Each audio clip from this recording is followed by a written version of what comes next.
Ketua DPR Bovendigul Athanasius Koknak mengapresiasi Pansus DPR yang telah mengawal pembahasan LHP Badan Pemeriksa Keuangan Republik Indonesia terhadap laporan keuangan pemerintah Kabupaten Bovendigul tahun anggaran 2022. Hasil audit Badan Pemeriksa Keuangan masih banyak ditemukan organisasi perangkat daerah yang menjadi temuan serius terkait masalah administrasi. Halo, selamat pagi Bapak Mama dan Mbak Saudara dong semua. Itulah dua topik berita pagi ini yang akan kami sajikan bersama berita lainnya. Edisi hari ini, Senin 8 Juli 2024, bersama saya Fernando Kakurung. Inilah Info Digul selengkapnya.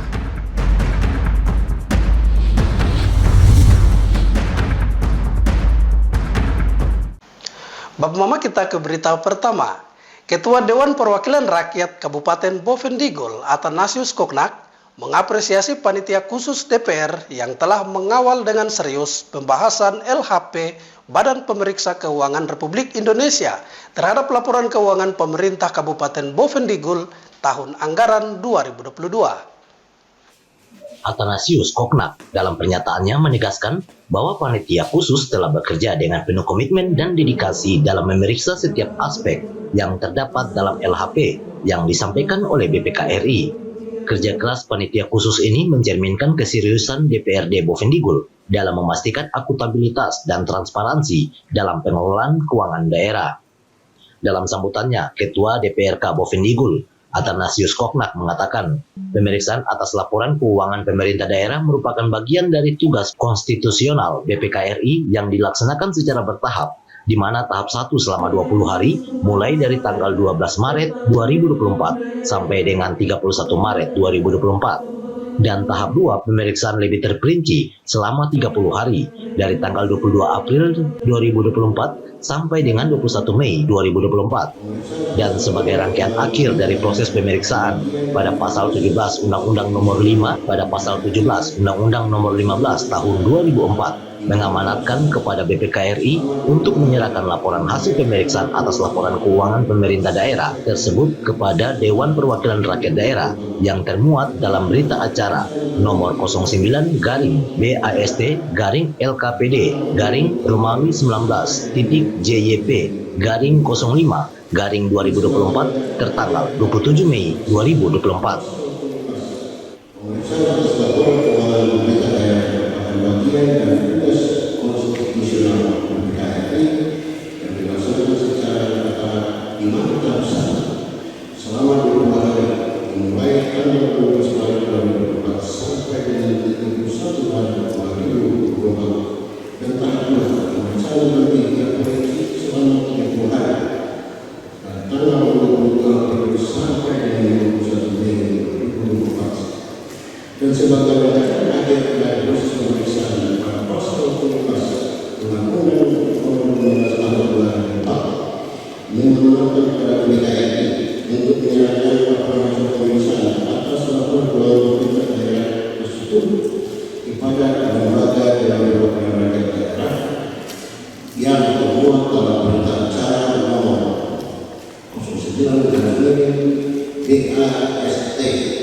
Athanasius juga menyampaikan apresiasi dan mengucapkan terima kasih kepada Pansus DPRD yang telah membahas LHP BPK RI atas laporan keuangan pemerintah Kabupaten Bovendigul tahun anggaran 2022 dan telah menghasilkan rekomendasi yang akan disampaikan kepada pemerintah daerah sebagai acuan tindak lanjut laporan hasil pemeriksaan BPK.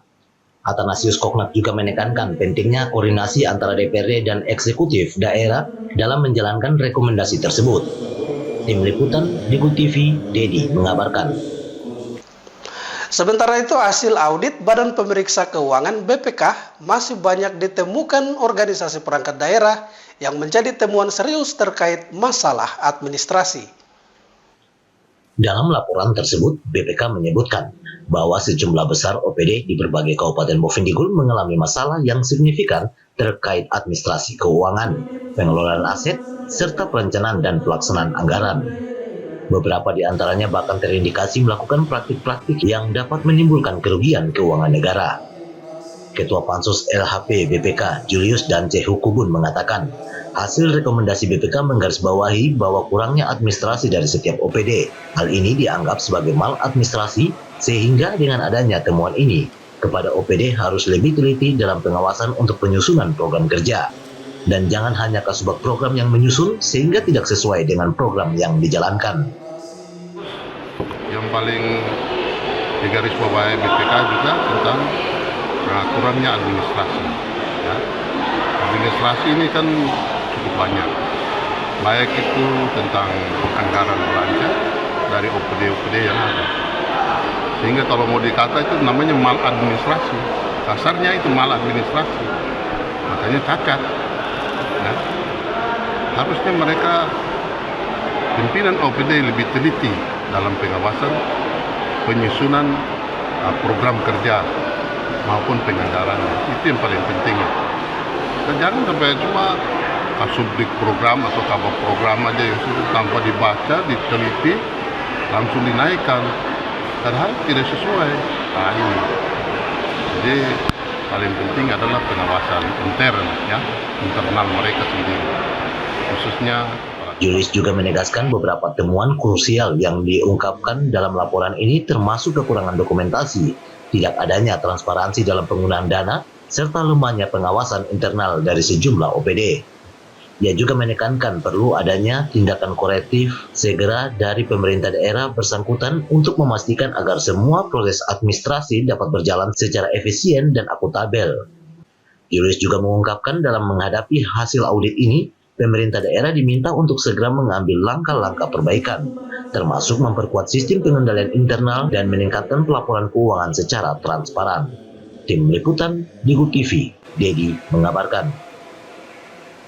Bapak Mama dan Pak Saudara dong semua, jangan kemana-mana, info Digul akan kembali sesaat lagi, tetaplah bersama kami.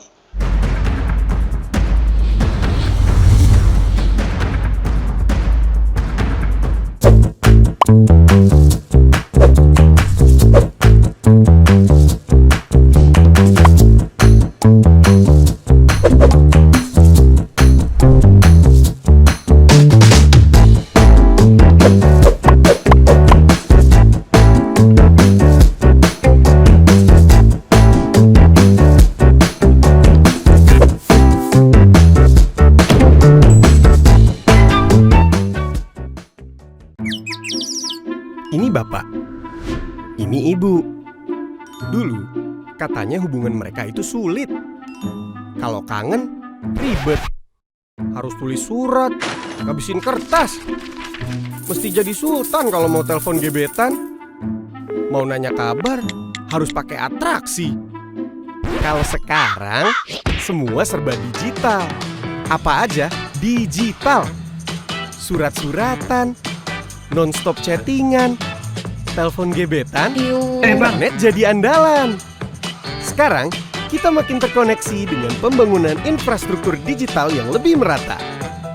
Kominfo mewujudkan transformasi digital di Indonesia. Membuat Indonesia terkoneksi, makin digital, makin maju. Lain dulu, lain sekarang, kini terkoneksi.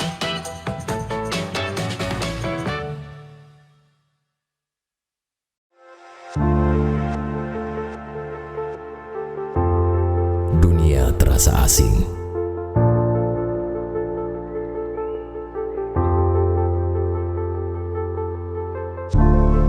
Karena makna yang hilang. Manusia dengan topeng dipertontonkan. Berjalan dengan arogan. Hanya untuk menutupi kekurangan.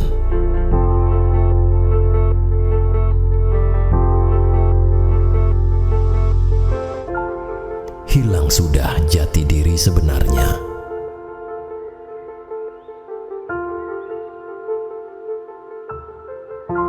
Jujurlah, walaupun menyakitkan.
Terima kasih Bapak Mama, kita kembali ke info selanjutnya.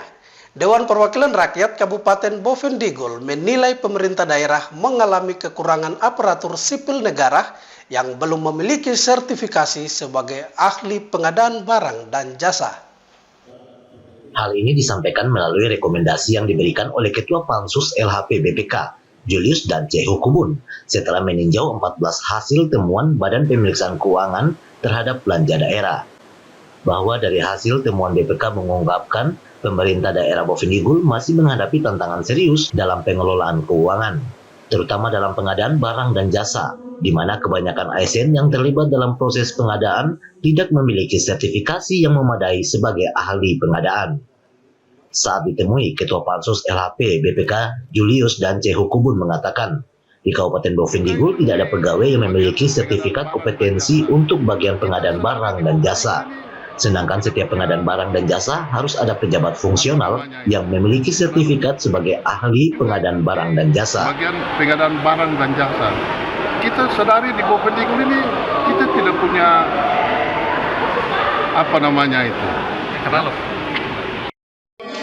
berkompetensi, yang punya sertifikat. Ya, sertifikat kompetensi. Ya, tidak ada yang punya sertifikat kompetensi.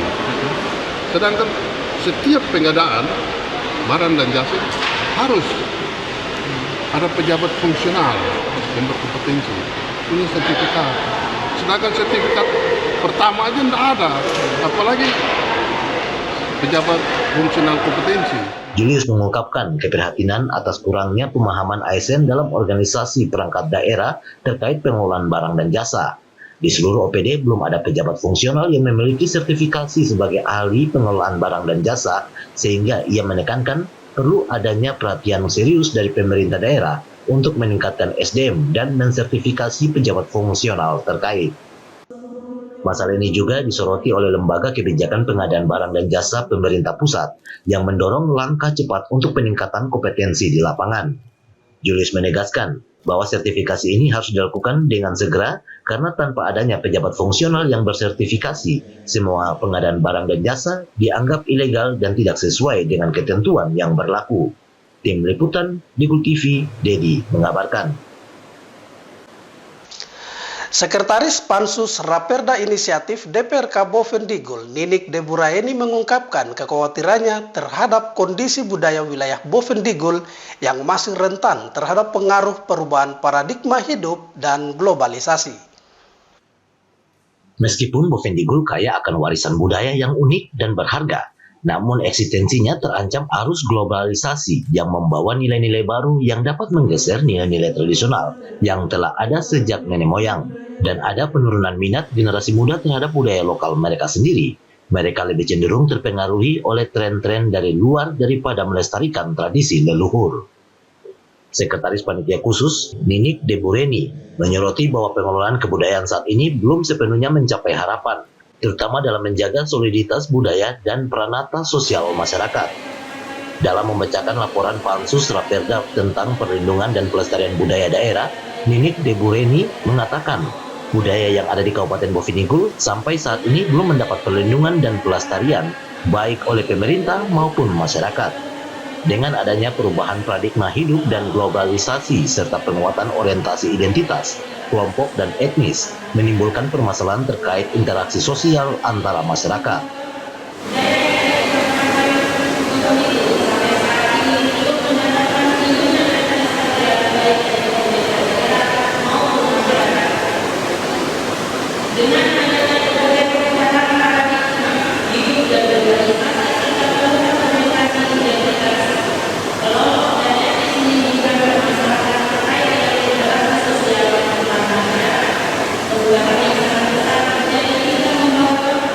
Sehingga dalam upaya mengatasi tantangan ini, Ninik menegaskan pentingnya rancangan peraturan daerah yang sedang disusun untuk memberikan perlindungan yang lebih baik, terutama terhadap budaya lokal dari dampak negatif globalisasi. Ninik juga mengaitkan masalah ini dengan kurangnya peraturan perundang-undangan yang khusus mengatur pengelolaan kebudayaan sebagai landasan hukum yang jelas dan komprehensif. Tim Liputan Digul TV, Dedi mengabarkan. Bapak Mama dan Mbak Saudara dong semua, info Digul akan kembali sesaat lagi. Tetaplah bersama kami.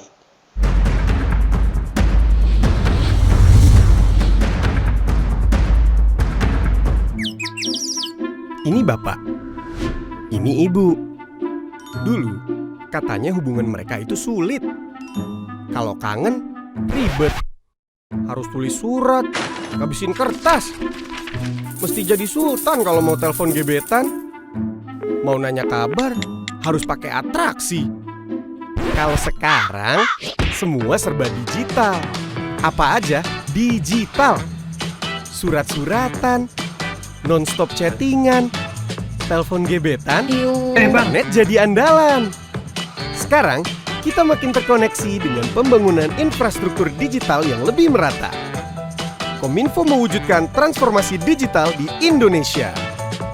Membuat Indonesia terkoneksi, makin digital, makin maju. Lain dulu, lain sekarang, kini terkoneksi.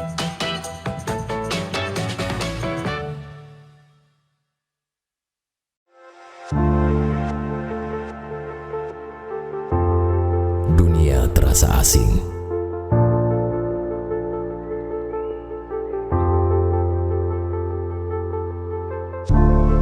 Karena makna yang hilang. Manusia dengan topeng dipertontonkan. Berjalan dengan arogan.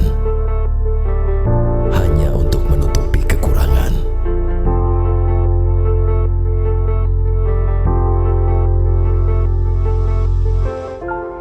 Hilang sudah jati diri sebenarnya.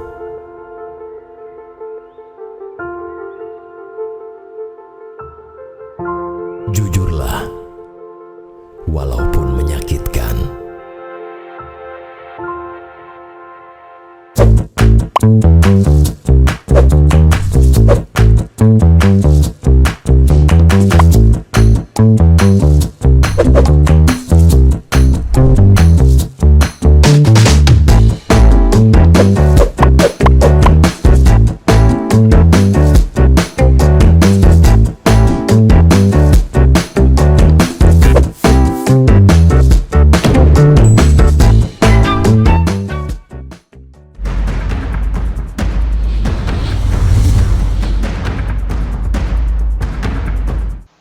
Terima kasih Bapak Mama, kita kembali ke info lainnya.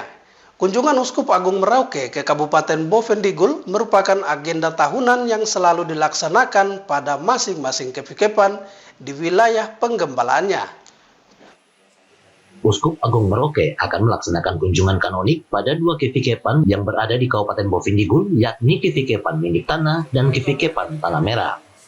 Setibanya di salah satu kepikepan, yakni Kepikepan Tanah Merah pada tanggal 11 Juli 2024 nanti, Uskup Agung Merauke akan melaksanakan beberapa pelayanan seperti pemberian sakramen Krisma, pemberkatan gedung seminari, serta Gua Maria termasuk Ramatama bersama Forkompimda dan lain sebagainya. Sehubung dengan akan dilaksanakannya kunjungan tersebut, maka Ketua Panitia Kunjungan Kanonik Uskup Agung Merauke di Kepikepan Tanah Merah, Felis Jokbari mengatakan bahwa kegiatan ini merupakan agenda tahunan yang dilakukan oleh Uskup di setiap kepikepan. Dikarenakan pada tahun 2024 merupakan tahun politik, sehingga Ketua Panitia berharap agar jangan ada salah penafsiran terkait kunjungan kanonik Uskup Agung Merauke di Kabupaten Bovendigul. Dari mewakili masyarakat saya sampaikan yang pertama, bahwa kunjungan Bapak Uskup itu agendanya setiap tahun.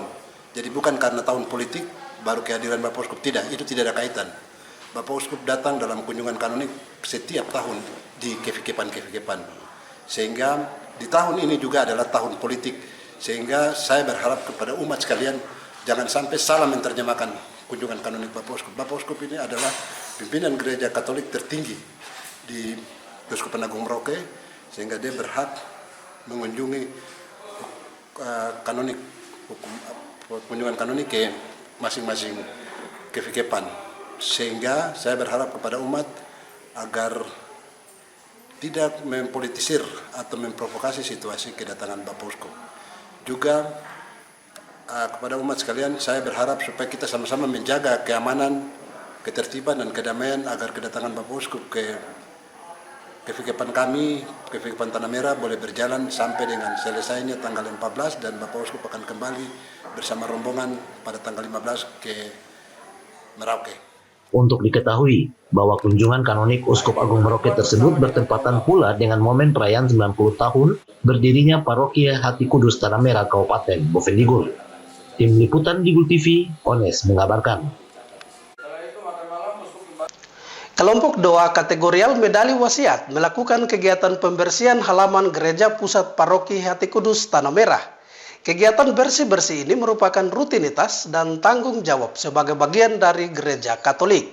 Di samping untuk mendukung kevikepan Tanah Merah dalam persiapannya menyambut kedatangan Uskup Agung Merauke, Monsinyur Petrus Canisius Mandagi. Kegiatan pembersihan lingkungan gereja yang dilakukan oleh kelompok doa Medali Wasiat merupakan salah satu kewajiban yang dilakukan di lingkungan Paroki Hati Kudus Tanah Merah, di mana kelompok tersebut bersama-sama secara gotong royong membersihkan halaman sekitar gereja yang mulai terlihat rimbun ditumbuhi rumput. Wakil Ketua Umum Kelompok Kategorial Medali Ajaib Dominikus Katwaib mengatakan, kegiatan ini merupakan bentuk ketaatan umat, khususnya kelompok doa Medali Wasiat terhadap gereja Katolik, di mana ini menjadi salah satu program dari kelompok tersebut, membantu gereja dalam mempersiapkan kedatangan Uskup Agung Merauke nantinya. Dijelaskannya, rutinitas pembersihan di halaman gereja dari devosi kepada Bunda Maria Medali Wasiat menjadi satu tanggung jawab di mana kelompok tersebut turut mengambil bagian dalam meringankan beban gereja dengan memperhatikan lingkungan, kelengkapan maupun kebutuhan-kebutuhan gereja yang diperlukan. Khususnya dalam menyongsong kedatangan Uskup Agung Merauke, kelompok ini diberikan tanggung jawab oleh pastor paroki untuk menyiapkan segala sesuatu yang diperlukan untuk mendukung gereja dalam kunjungan kanonik Uskup Agung Merauke ke daerah ini.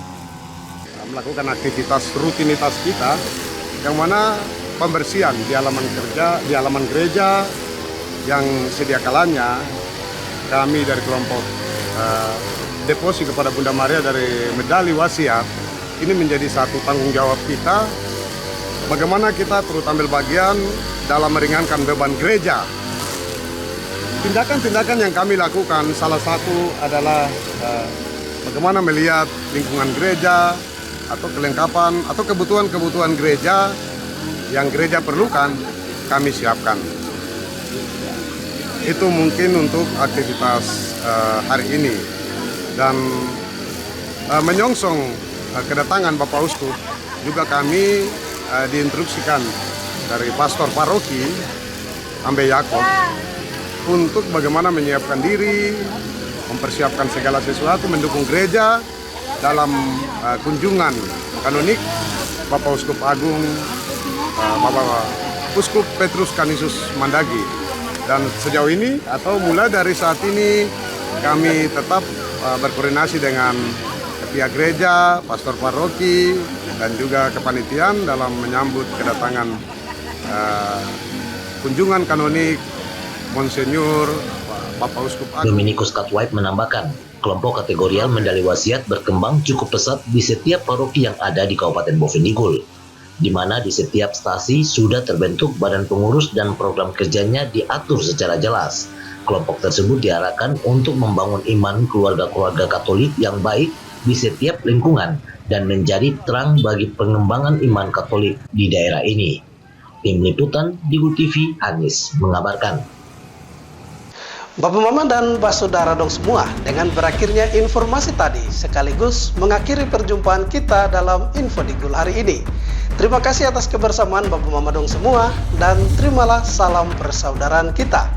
Nuk bagen, gub bagenep, nuk bagen. Saya ada karena kamu ada karena saya ada. Saya Fernando Kakurung mewakili seluruh kerabat redaksi yang bertugas. Mohon pamit undur diri. Selamat pagi dan sampai jumpa.